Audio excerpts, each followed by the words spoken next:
Hello, नमस्कार, good morning. आणि सकाळचा पहिला आहे आपला टी टाईम. टी टाईममध्ये आहे मस्त चहा आणि बाजरीच्या पिठाच्या कापण्या. कापण्या माहिती असतील ना तुम्हाला? मला खाऊ वाटल्या होत्या, मी बनवल्या होत्या. तर मस्त अशा चहा आणि कापण्या खाऊन झालेल्या आहे.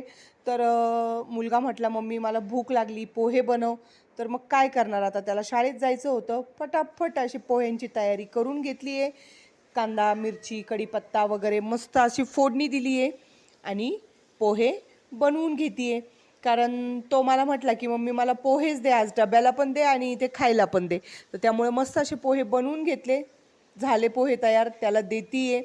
त्याचा चालला आहे थोडासा राहिलेला होमवर्क आणि त्याला पोहे दिले खायला. तर बघा कसा सांगतो, छान झाले म्हणतोय. त्याला विचारलं तर अशा प्रकारे सकाळच्या कामाची धावपळ सुरू झाली आहे.